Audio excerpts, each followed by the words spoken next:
돈은 불릴수록 늘어납니다. 그래서 돈을 가만 놔두면 안 된다는 것이에요. 집에 보관 별로 안 하죠. 주로 은행에 넣어두게 되죠. 은행에 넣어두게 되면 돈을 불릴 수가 없어요. 돈이라는 것은 굴릴수록 불릴수록 불어납니다. 그게 돈의 원리예요. 그래서 돈을 가만히 놔두면 안 되는 것입니다. 돈을 아껴야 한다. 근검절약을 해야 한다. 라는 말을 새겨듣지 않는 사람들이 많아요. 그 사람들은 돈은 버는 거지 아끼는 것이 아니다. 라고 생각하는 사람들이 의외로 많이 있습니다. 평소에 절약하고 모아둔 그 돈에서 처음 자산 관리가 시작이 되는 거예요.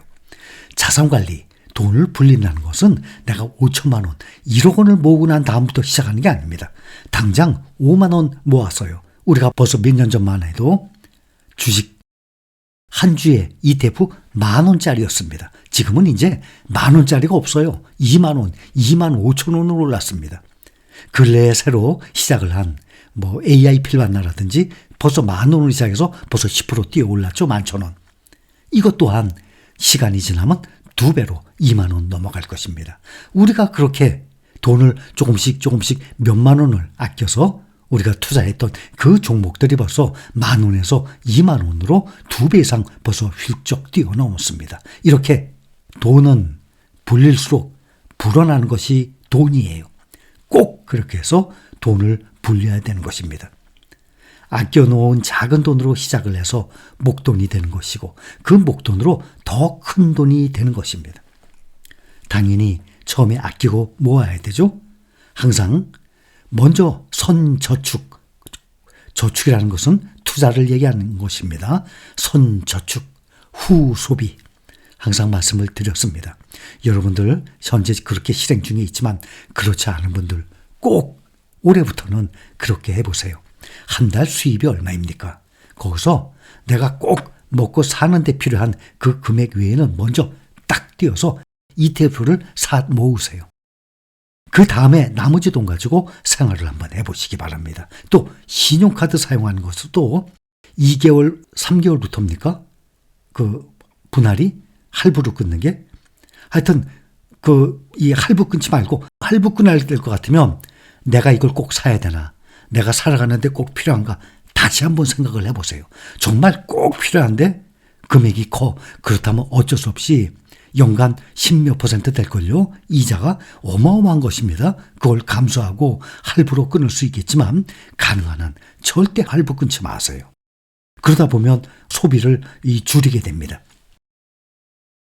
만약 쓸 돈을 모두 쓰고 월말에 남은 돈으로 저축을 한다고 생각하게 되면 나중에 그 저축할 돈 없어요.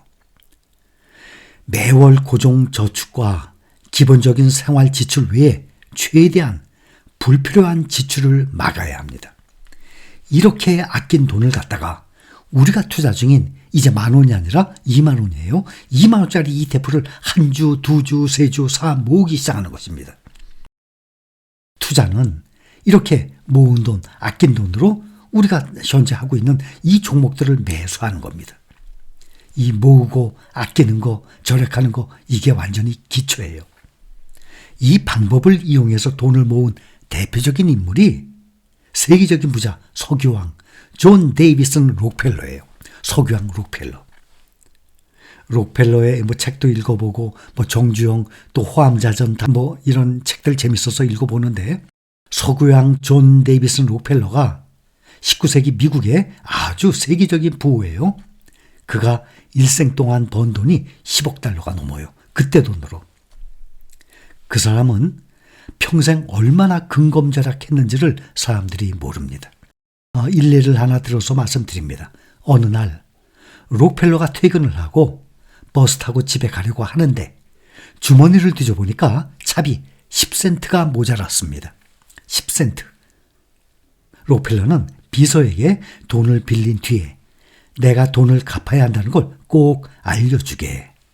내가 잊어버릴지도 모르니까 라고 말했습니다. 그러니까 비서가 신경 쓰지 않으셔도 됩니다. 10센트면 얼마 되지도 않는 돈일걸요 라고 말했어요. 그러나 록펠러는 단호하게 말했습니다. 어떻게 얼마 되지 않는 돈이라고 말할 수 있겠는가? 1달러를 은행에 놓고 2년이 지나야 간신히 얻을 수 있는 이자가 10센트인데 말이다. 이렇게 단돈 1달러도 아꼈습니다. 록펠러가 평소에 자주 가던 식당이 있었는데 식사가 끝나면 종업원에게 15센트의 팁을 줬다고 합니다. 그동안은. 그런데 어느 날은 무슨 이유에선지 종업원에게 15센트가 아니라 5센트밖에 주지 않았다고 합니다. 그랬더니 항상 15센트 받았던 그 종업원이 자기도 모르게 불평을 하면서 말했다고 합니다. 뭐라고 말을 했냐면 제가 당신처럼 돈이 많은 사람이었다면 절대 10센트를 아까워하지 않았을 거예요 라고 말했습니다. 그러자 록펠러가 웃으면서 대답했습니다. 그게 바로 당신이 평생 종업원으로 일하는 이유입니다 하고. 돈이라는 것은 그 1달러가 가난한 사람이든 부자이든 간에 누구에게 똑같은 돈입니다. 같은 돈의 가치예요. 부자라고 돈을 함부로 쓰면 안 된다는 얘기예요. 어느 날 록펠러가 뉴욕의 한 호텔에 와서 호텔 매니저에게 물었습니다. 여기 호텔에서 가장 저렴한 방은 하룻밤이 얼마죠? 저 혼자 묵을 거라서 작은 방만 있으면 됩니다. 라고 말했어요. 그랬더니 호텔 매니저가 아니 왜 그렇게 초라한 방에 묵으려고 하시죠? 선생님 아드님이 저희 호텔에 오시면 항상 제일 비싼 방에 묵거든요. 그런데 선생님이 제일 싼 방을 찾는 게 이해가 되질 않습니다. 라고 말했어요. 그랬더니 록펠러는 재치 있게 말을 했습니다. 그 아이의 아버지는 부자고 그 아이의 아버지 즉 록펠러죠.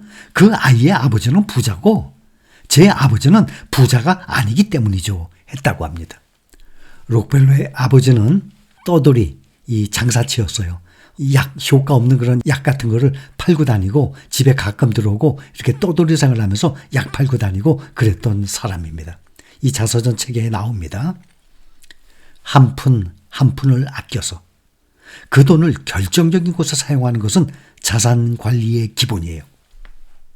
다시 한번 한 푼 한 푼을 아껴서 큰 돈이든 작은 돈이든 작은 돈부터 근검절약을 해서 그 돈이 불어나는 곳, 그 결정적인 곳에 사용하는 것이 자산 관리의 기본이다. 현재 우리가 하고 있는 거예요. 록펠러의 이야기에서도 알 수 있듯이 이 방대한 자산을 가진 대부호도 돈을 아낍니다. 단 1달러라도, 단 10,000원이라도 합리적으로 사용을 하려고 애써야 합니다. 돈이라는 것은 한 푼 한 푼 쌓여서 쌓이는 거예요.